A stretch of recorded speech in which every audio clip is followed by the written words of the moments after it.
Paul is, if not one of the oldest friends I have in San Diego.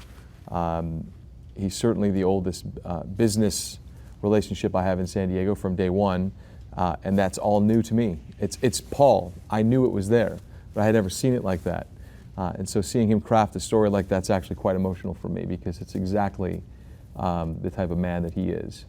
So thank you for sharing, especially that beginning part, which I know is tough for anyone to share, to be that authentic and vulnerable. So thank you. The only question I have to open up with is, you said something about kind of bringing things to life. And I talked a lot about vision, mission, values, principles, the ethos of the company to attract the right teams, leadership, and culture. What lens do you create? And how do you look at vision, mission, values of a company? And then as you hear them, where does your mind go to go and find that authentic media that you know, if it was properly co-created, you know you have to go back into that organization and you got to start digging, right? You know it came from somewhere. So tell us about how, when you do see vision, mission, value sets of a company, how do you open up that lens that you have, that you've created, to pull it out? That MVM, as we refer to it, is sort of a roadmap. Oh, VMV, yep. Yeah, the mission, vision, mission, values. And so I use it as sort of an anchor, because if you've done it right, it's an amazing anchor. I come from like media creation, so if I can find an organization with a strong mission, or vision, mission, value set, it's really easy for me to create authentic commercials that are engage people. So I'll look at said statements, and then I start to ask people, how does this resonate with who you are? Tell me stories. Mm-hmm. I mean, stories are so important. There's these wonderful studies around the brain where you can recite facts at people, and the brain doesn't really do much. But if you tell a story that shares those facts in a creative way, the whole brain lights up. Yes. So I'm always searching for stories. How do you connect through shared experience? So that's really the lens that I'm always going for, and that's why I really challenge people. I mistakenly, when I originally ran a creative firm, I would go into companies and try and sort of rip the mission or the vision, mission, values out of them and then hand it. And working with Joe recently, that's not how it works. It's more of you search with a flashlight in a dark room and you uncover them through story. So story, and to speak to a lot of other people, it's all about people. People are the foundation of everything that comes out, whether it's profits, product, whatever. And that's a great response too. So before we open up, think of it as vision, mission, values, principles, and ethos, the about us, authentic words. You can't have authentic media without authentic words. And every organization has them. Every organization speaks them. Back to the definition of culture, the way things are done around here. We all have these, when we walk into our organization, you know there's things that are said and unsaid. Whether we've talked a lot about the military here today. We've talked a lot about founders here today. If you walk into a founding organization, you walk into a startup organization, and if you just walk around, you will feel different behaviors. Those behaviors have words behind them, and those words have stories behind them, and that's what we're trying to uncover. So if you can uncover and mine, M-I-N-E, the vision, mission, values from within a company and organization, now, as people are starting to co-create, co-author, they're naturally storytelling. Now we capture those stories. That becomes authentic media. That's what you want to promote. So the long-winded way of the second question, which is, authentic media is the best HR function for startups you can imagine. And the reason that I got really fascinated in it is as Joe and I have worked together, and I've had a lot of experience with really impactful founder CEOs, they spend a lot of time sitting down with every new hire and everybody, making sure you get my feeling, let me share this energy. And so what fascinates me about it is it's about scaling impact. Can you take conversations and stories from the founding team, the leadership, and can you bottle it up and then present it to a team of 1,500. Because that's kind of the challenge I think a lot of teams face is you have this initial team of 5 to 10 where the magic is just, and the electricity is just bouncing off them, but then they scale. And I keep coming back to the management layers. And so that electricity starts to disperse. And so that's where I always come back to let's bottle it, and you can send it in an email and reinvigorate a team so that they can be reminded. And as you scale, it's so quick to, for me, the companies that I've been working with have been, out of the 20 plus in the portfolio, about half of them have gone from a founding team of 5 to 10, and then they go to 25, then they go to 50, and then they go to 100 plus.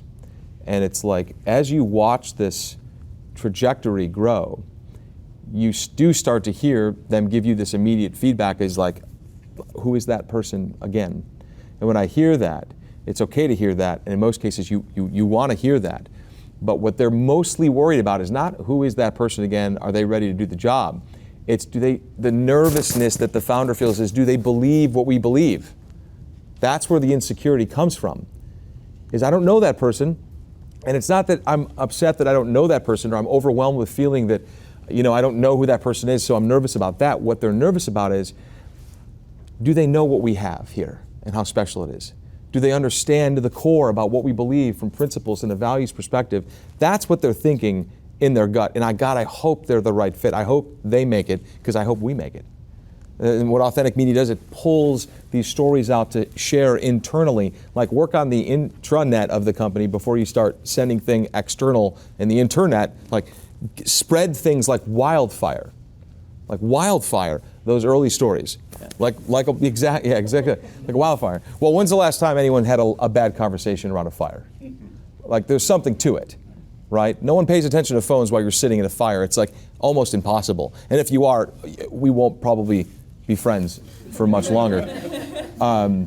So questions from the audience, please. Yes, Kevin. Trying to figure out how to, and then Jim.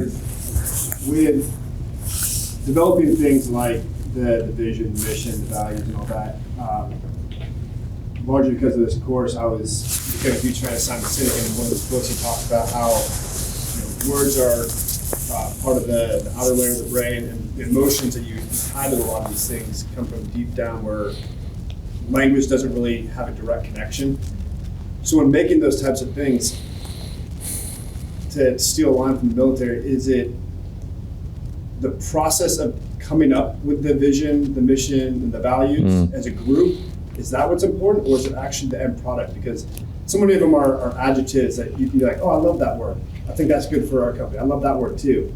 And so you can pick and choose words, but is it really finding the exact word, or is it the process of sitting around with the core group of original members, developing it so you share that emotional response and grow from there? So I'll start, you finish, right? And it's an easy handoff.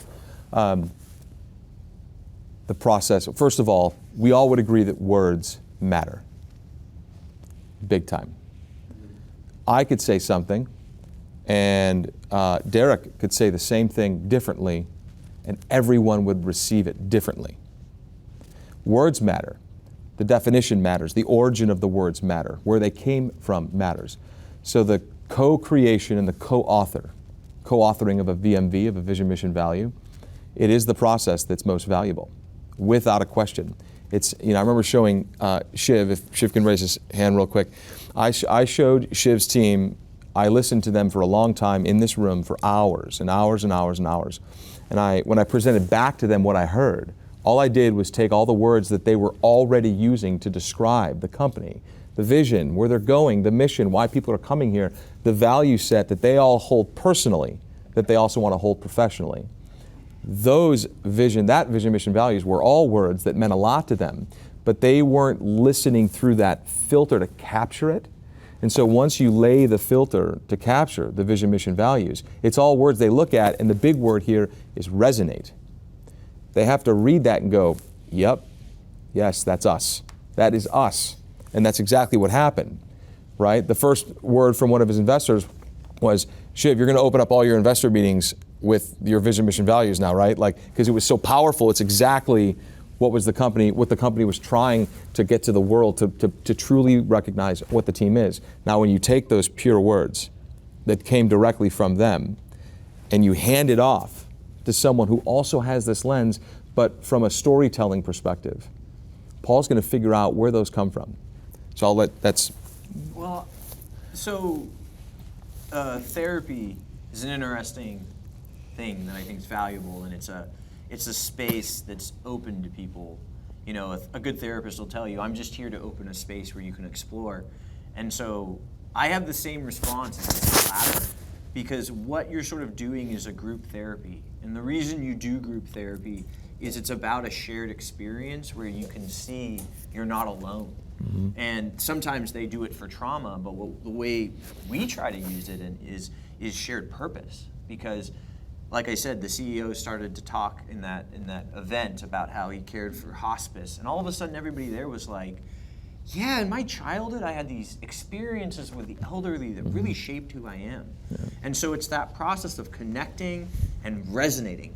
And that's the cool thing about it. Like you'll start to feel in the room the resonance when you're starting to hit on the ideas, and then it's really easy, and then you look really smart. You're like, oh yeah, that, and everyone's like, wow. And so you have to really, like, it's a fun energy. I'm big on like feeling things. I'm a filmmaker, so I gotta feel it, and then you just point at it, and everybody usually is like, yes. So it's the process. Here's an interesting exercise for folks in this room to think about. Something that happens in this classroom often, and that I think about often, is we don't do therapy here. That's not what we do, okay? Hard no. We're not qualified to do it. It's not something that we want to do. It's not something we would even offer. Kevin, you sat here. You know what we do. We don't do therapy here, but it's therapeutic.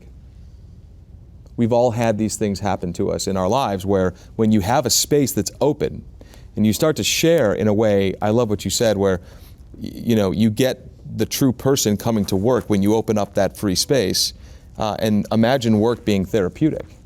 Imagine retreating to work, to your job, to have an open space, right? So for us, what Paul does so well is he finds, if I were to hand him the words that were just created, he looks at it and goes, oh, there's a story here, there's a story there, there's a story there, there's a story there. And he sits down with executives and teams and small teams and goes, where did this come from? Tell me more. And everybody immediately goes to that place because they remember where it came from because they created it. So it does become this bonding experience, and it does resonate with the whole team. And now you can be proud when you point to a wall. It wasn't here when I got here. I put it there. And that's different. And if it's done right, this is kind of the interesting thing that we're experimenting with and trying to figure out if it really happens, is if it's presented in a two-way conversation, so you've created the authentic media, and say it trickles down to a work layer that's 3 management layers down, they should be part of the conversation too. They should have an opportunity where if someone's saying, well, I had this really tough experience in hospice, they can come and add their story. That's what's so important is, we've said it multiple times today that we're a pack animal.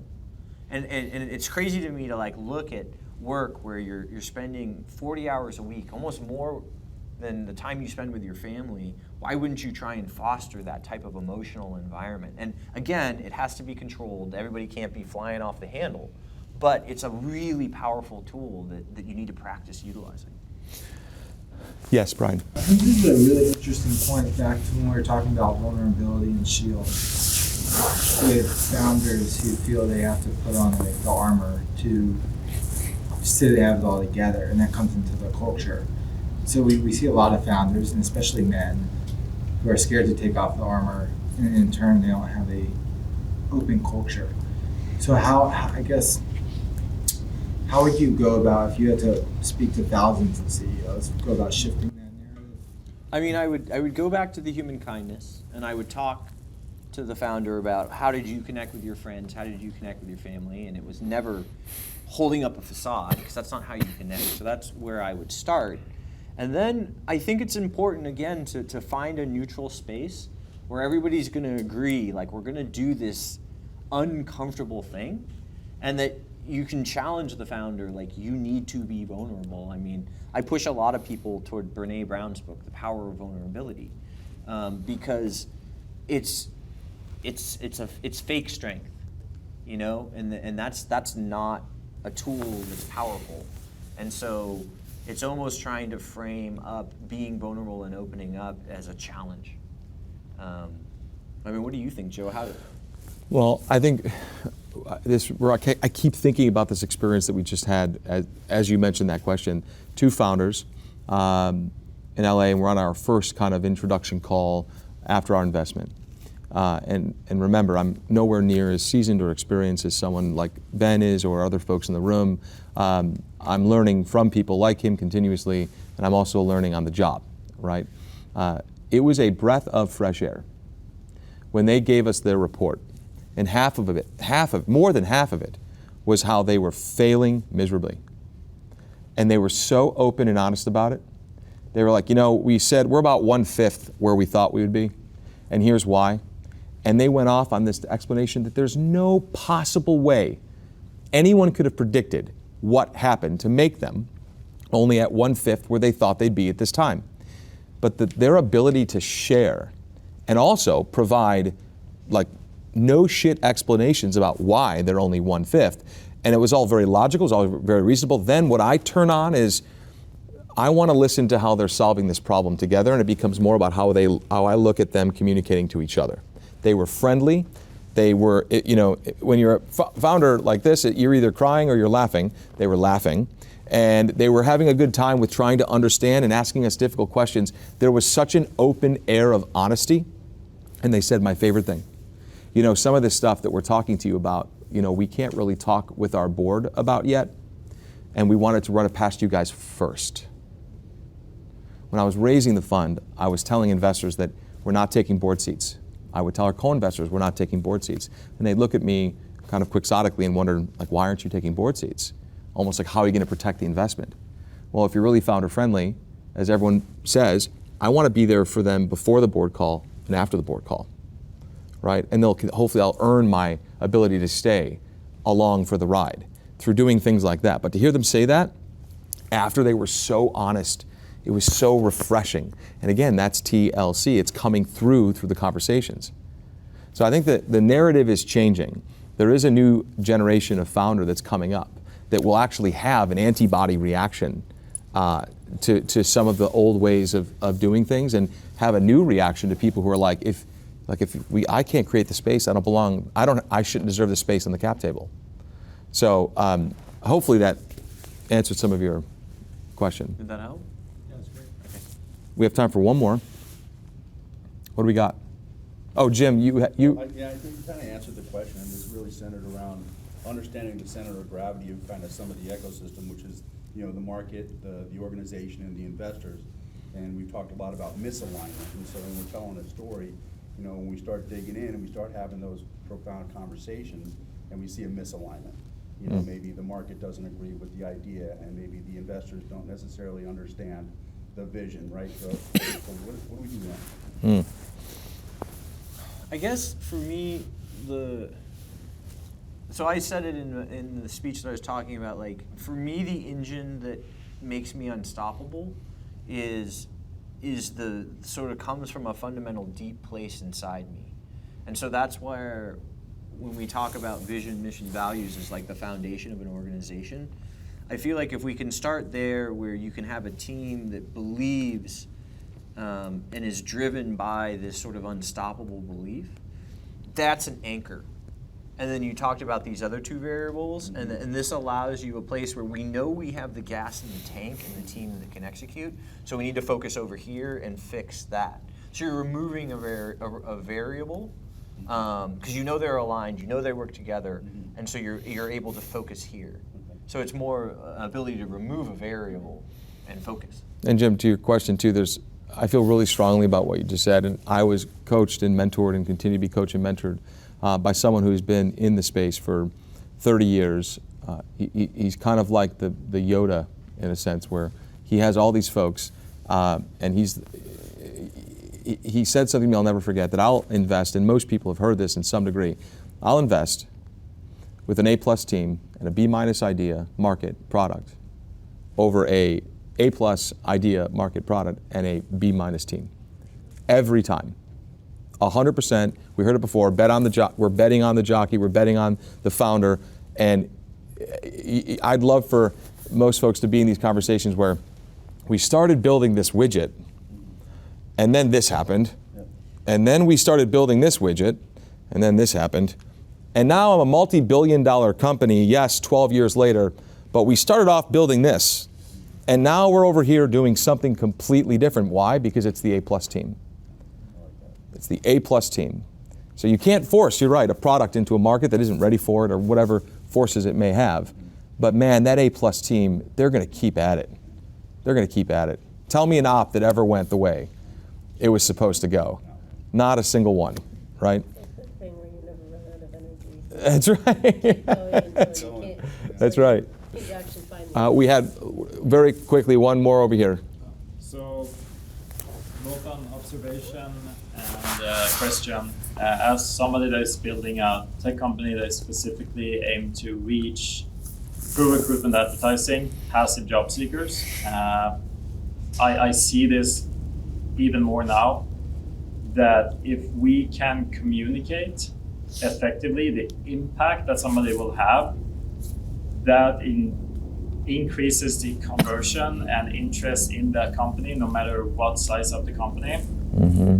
Where would impact fall in mission, vision, values, practices, ethos? How do you get to impact? How do you communicate that down through different levels in the company and the specific impact the person for that specific position will have? Mm. Do you have a process for finding the impact personally and professionally? So I believe, so the question I believe is, once you get aligned and become aligned, the culture at the end of my equation is also has an equal sign next to that, which is impact, right? So think of vision, mission, values, principles, ethos, teams, leadership, culture equal impact. And then you keep doing it again and again and again. The impact is a result of how aligned the organization is. We hear this all the time, right? Leadership trickles down, up and all around. Like Stephen talked about the difference in the weight of a leader. It means more when they say things, do things, act a certain way. You will find what resonates internally to your company, and it's very different for a company to try to sell something versus putting out to the world what they believe, why they believe what they believe, through authentic media. And instead of selling, you're saying, join us. Yeah. Join us. That's the difference between push and pull, right? Selling versus this is what we believe, join us.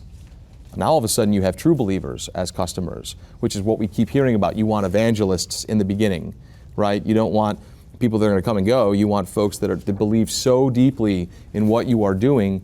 You want to find more people like them, which increases impact. Once you find that, you hand it over to someone like Paul and say, we got to capture this.